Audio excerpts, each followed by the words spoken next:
Hi friends, ഇനി ഞാൻ നിങ്ങളായിട്ട് ഷെയർ ചെയ്യുന്നത് നമുക്ക് പഴുപ്പ് കൂടിയ പഴമൊക്കെ വീട്ടിലുണ്ടെന്നുണ്ടെങ്കിൽ വളരെ എളുപ്പത്തിൽ ഉണ്ടാക്കാൻ പറ്റുന്ന നല്ലൊരു സ്നാക്കിൻ്റെ റെസിപ്പിയാണ്. നമുക്ക് വൈകുന്നേരം ചായയുടെ കൂടെ കഴിക്കാൻ സൂപ്പറാണ് കേട്ടോ. കുട്ടികളും വലിയവരൊക്കെ ഒരുപോലെ ഇഷ്ടപ്പെടും. വളരെ ഈസി ആയിട്ട് ഉണ്ടാക്കാനും പറ്റും. അപ്പോൾ ഇതെങ്ങനെ നോക്കിയാലോ?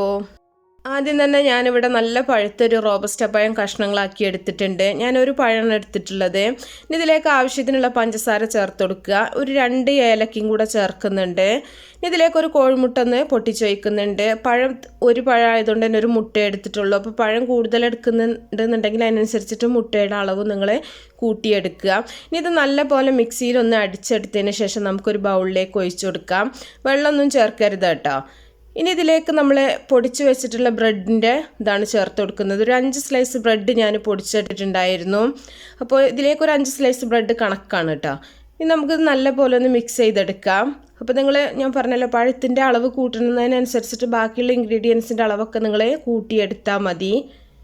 നല്ല പോലെ ഒന്ന് മിക്സ് ചെയ്തെടുക്കുന്നുണ്ട്.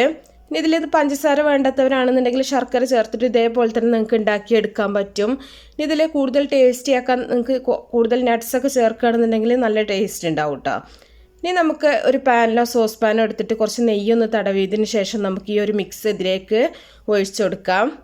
ഞാനിവിടെ കുറച്ചായത് കാരണം തന്നെ ഒരു സോസ് പാനിലാണ് ഇത് ഉണ്ടാക്കിയെടുക്കുന്നത്. കൂടുതലുണ്ടെന്നുണ്ടെങ്കിൽ പാനിൽ ഉണ്ടാക്കിയെടുക്കുകയാണെങ്കിൽ കുറച്ചും കൂടെ എളുപ്പത്തിൽ തന്നെ വെന്ത് കിട്ടും. നമുക്ക് നന്നായിട്ടൊന്ന് ലെവൽ ചെയ്ത് കൊടുക്കാം. ഇനി ഇതിൻ്റെ മുകളിൽ നമുക്ക് കുറച്ച് തേങ്ങ കഷ്ണങ്ങളാക്കി ഇതിട്ട് കൊടുക്കുക. അതിന് പകരം നിങ്ങൾക്ക് അണ്ടിപ്പരിപ്പ്, മുന്തിരി, ബദാമോ, പിസ്ത എന്ത് നട്ട്സും നിങ്ങൾക്ക് ചേർത്തിട്ട് ഇതുപോലെ തന്നെ ഉണ്ടാക്കിയെടുക്കാൻ പറ്റും. അപ്പോൾ വളരെ എളുപ്പത്തിൽ നമുക്ക് ചെയ്യാവുന്നൊരു കാര്യമാണ്. തേങ്ങ കുറച്ച് കഷ്ണങ്ങളാക്കിയത് ഇട്ടുകൊടുത്താൽ മതി.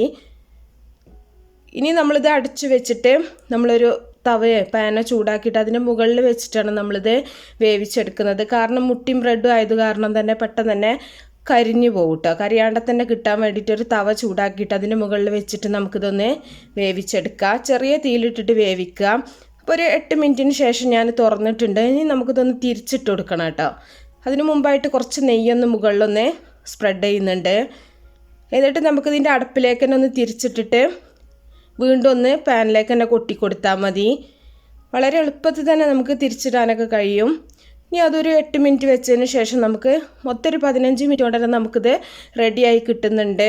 നന്നായിട്ട് ചൂടാറിയതിന് ശേഷം നിങ്ങൾക്ക് കഷ്ണങ്ങളാക്കിയിട്ട് മുറിച്ചിട്ട് നല്ല സൂപ്പറായിട്ട് തന്നെ കഴിക്കാൻ പറ്റും. നല്ല സോഫ്റ്റാണ് കേട്ടോ. വായിലിട്ട് അലിഞ്ഞു പോകുന്ന ആ ഒരു ഫീലാണ്. പഴം ഇതൊക്കെ ബ്രെഡൊക്കെ ആയത് കാരണം തന്നെ സൂപ്പർ ടേസ്റ്റിയാണ്. അപ്പോൾ എല്ലാവരും ഒന്ന് ട്രൈ ചെയ്ത് നോക്കുക. അപ്പോൾ ഞാനിവിടെ ചൂടോട് കൂടി തന്നെ ഒന്ന് കട്ട് ചെയ്തിട്ട് കാണിക്കാം. വീട്ടിലുണ്ടാക്കുന്ന സമയത്ത് നിങ്ങൾക്ക് തണുത്തതിന് ശേഷം കട്ട് ചെയ്താൽ മതി കേട്ടോ. അപ്പോൾ ചായയുടെ കൂടെ നന്നായിട്ട് കഴിക്കാൻ പറ്റുന്ന നല്ലൊരു സ്നാക്കാണ്. അപ്പോൾ പഴമൊക്കെ ഉണ്ട് ഇങ്ങനെ വെറുതെ ഇരിക്കുന്നുണ്ടെന്നുണ്ടെങ്കിൽ തീർച്ചയായിട്ടും നിങ്ങളൊന്ന് ട്രൈ ചെയ്ത് നോക്കുക. അപ്പോൾ എല്ലാവരും ഇഷ്ടപ്പെടുകയാണെങ്കിൽ ലൈക്ക് ചെയ്യുക, ഷെയർ ചെയ്യുക, അതുപോലെ നിങ്ങളുടെ അഭിപ്രായങ്ങളൊക്കെ അറിയിക്കുക. അപ്പോൾ നല്ല റെസിപ്പികളൊക്കെ ആയിട്ട് അടുത്തൊരു വീഡിയോയിൽ കാണാം.